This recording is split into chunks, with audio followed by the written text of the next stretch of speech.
Hi friends, എല്ലാവർക്കും പുതിയൊരു വീഡിയോയിലേക്ക് സ്വാഗതം. ഇന്ന് നമ്മൾ ടീ കേക്കാണ് ഉണ്ടാക്കുന്നത്. ഇത് കുറഞ്ഞ ചേരുവകൾ കൊണ്ട് വളരെ എളുപ്പത്തിൽ ഉണ്ടാക്കിയെടുക്കാൻ പറ്റും. അപ്പോൾ ഇതെങ്ങനെയാണ് തയ്യാറാക്കാൻ നോക്കാം. ഇനി കേക്ക് ഉണ്ടാക്കാനായിട്ട് 250 ml മെഷർമെൻറ്റ് കപ്പിൽ 1 കപ്പ് മൈദപ്പൊടി എടുത്തിട്ടുണ്ട്. മെഷർമെൻറ്റ് കപ്പ് ഇല്ലയെന്ന് വെച്ചാൽ ഇങ്ങനത്തെ ഒരു ഗ്ലാസ്സിൽ 1 ഗ്ലാസ് എടുത്താലും മതി. ഇനി ഇതിലേക്ക് 1 ടീസ്പൂൺ ബേക്കിംഗ് പൗഡർ ഇട്ട് കൊടുക്കാം. 1/4 ടീസ്പൂൺ സോഡാപ്പൊടി ഇട്ട് കൊടുക്കാം. 1 നുള്ള് ഉപ്പിട്ട് കൊടുക്കാം. എന്നിട്ടിത് നന്നായിട്ടൊന്ന് മിക്സ് ചെയ്ത് കൊടുക്കാം. ഇനി ഇത് 2 പ്രാവശ്യമായിട്ട് അരിച്ചെടുത്തിട്ടുണ്ട്. ഇനി മിക്സിയുടെ ചെറിയ ജാർ എടുത്തിട്ട് ഇതിലേക്ക് 3/4 കപ്പ് പഞ്ചസാര ഇട്ട് കൊടുക്കാം.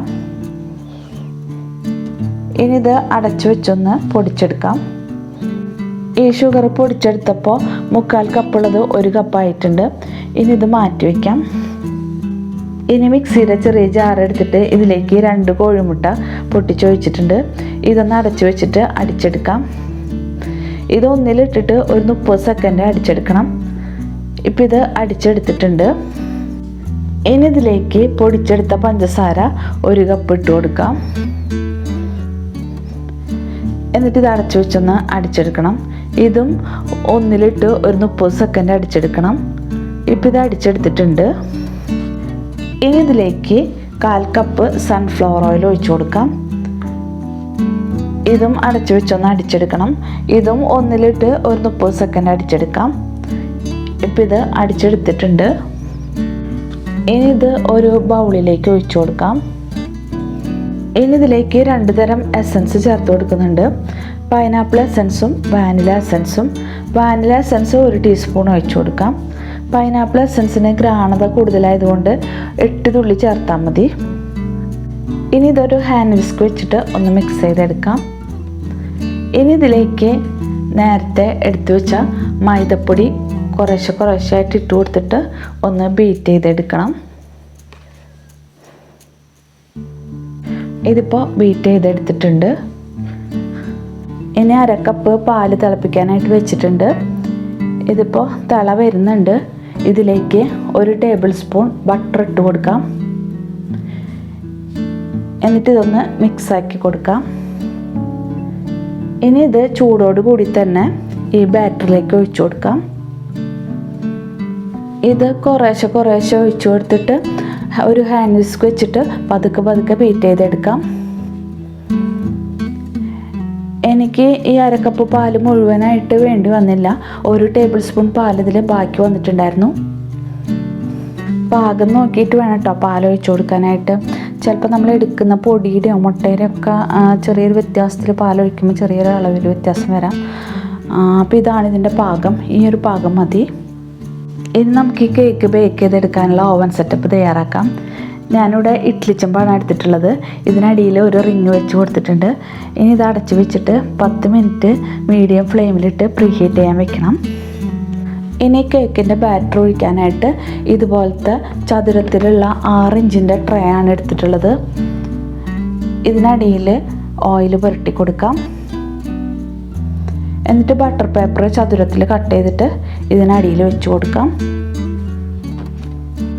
ഇനി ഇതിലേക്ക് തയ്യാറാക്കി വെച്ച ബാറ്റർ ഒഴിച്ചു കൊടുക്കാം. ഈ ട്രേയുടെ സൈഡിലും ബട്ടർ പേപ്പർ കട്ട് ചെയ്തത് വെച്ചിട്ട് ഓയിൽ ഗ്രേസ് ചെയ്ത് കൊടുത്തിട്ടുണ്ട്. അത് കാണിക്കാൻ വിട്ടുപോയതാണ് കേട്ടോ. ഇനി ബബിൾസ് വരാതിരിക്കാൻ ഒന്ന് ടാപ്പ് ചെയ്ത് കൊടുക്കാം. അല്ലെങ്കിൽ ഒരു ടൂത്ത് പിക്ക് വെച്ചിട്ട് ഇങ്ങനെ ലൈൻ ഇട്ട് കൊടുക്കാം. ഇപ്പോൾ ഇഡ്ഡലി ചെമ്പിൽ ഓവൻ സെറ്റപ്പ് തയ്യാറായിട്ടുണ്ട്. ഇനി ഇതൊന്ന് തുറന്നിട്ട് ഇതിലേക്ക് കേക്കിൻ്റെ ട്രേ ഇറക്കി വെച്ച് കൊടുക്കാം. എന്നിട്ടിത് അടച്ചു വെച്ചിട്ട് മീഡിയം ഫ്ലെയിമിലിട്ട് വെക്കണം. ഇനി ഇത് കേക്കിൻ്റെ സ്മെല്ല് ചെറുതായിട്ട് വരുമ്പോൾ തുറന്ന് നോക്കിയാൽ മതി. എപ്പോഴും തുറന്ന് നോക്കരുത് കേട്ടോ, അപ്പോൾ കേക്ക് ശരിക്കും പൊന്തില്ല. ഇപ്പോൾ 30 സെക്കൻഡ് ആയിട്ടുണ്ട്. ഇനി നമുക്കിതൊന്ന് തുറന്ന് നോക്കാം. എന്നിട്ടൊരു ടൂത്ത് പിക്ക് വെച്ചിട്ട് ഇതിൻ്റെ സെൻറ്ററിലൊന്ന് കുത്തി നോക്കാം. ഇപ്പോൾ ഇതിലൊന്നും പിടിച്ചിട്ടില്ല. ഇപ്പോൾ ഇത് വെന്തിട്ടുണ്ട്. നേരത്തെ ഞാൻ 25 മിനിറ്റ് ആയപ്പോൾ ഒന്ന് തുറന്ന് നോക്കിയിട്ട് ടൂത്ത് പിക്ക് കൊണ്ട് കുത്തി നോക്കിയിട്ടുണ്ടായിരുന്നു. അപ്പോൾ വെന്തിട്ടുണ്ടായിരുന്നില്ല. ഇപ്പോൾ ഇതായിട്ടുണ്ട്. ഇനി എടുക്കാം. ഇനി ഇത് കുറച്ചൊന്ന് ചൂടാറട്ടെ. ഇതിൻ്റെ സൈഡിൽ ബട്ടർ പേപ്പർ വെച്ചിട്ടുള്ളതുകൊണ്ട് ഇത് വിട്ട് നിൽക്കുന്നുണ്ട്, വേഗം തന്നെ എടുക്കാൻ പറ്റും. ഇനി ബട്ടർ പേപ്പർ സൈഡിൽ വെക്കണം എന്നൊന്നുമില്ല കേട്ടോ, സൈഡിൽ വെക്കാണ്ട് ഉണ്ടാക്കിയാലും വളരെ എളുപ്പത്തിൽ എടുക്കാൻ പറ്റുന്നുണ്ട്. ഞാനിപ്പോൾ ഇത് വെച്ചെന്നേ ഉള്ളൂ. ഇപ്പോൾ ഇത് ചെറുതായിട്ട് ചൂടാറിയിട്ടുണ്ട്. ഇനി നമുക്കിതൊന്ന് എടുക്കാം. ഇത് വേഗം തന്നെ എടുക്കാൻ പറ്റും കേട്ടോ. ഇനി ഇതിൻ്റെ സൈഡിലെയും അടിയിലെയും ബട്ടർ പേപ്പറൊക്കെ ഒന്ന് മാറ്റാം.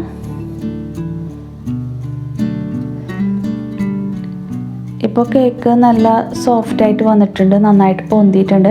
നടുവിൽ ചെറുതായിട്ടൊരു കുഴി വന്നിട്ടുണ്ട്. അത് ഞാൻ നേരത്തെ തുറന്ന് നോക്കിയത് കൊണ്ടാണെന്ന് തോന്നുന്നു.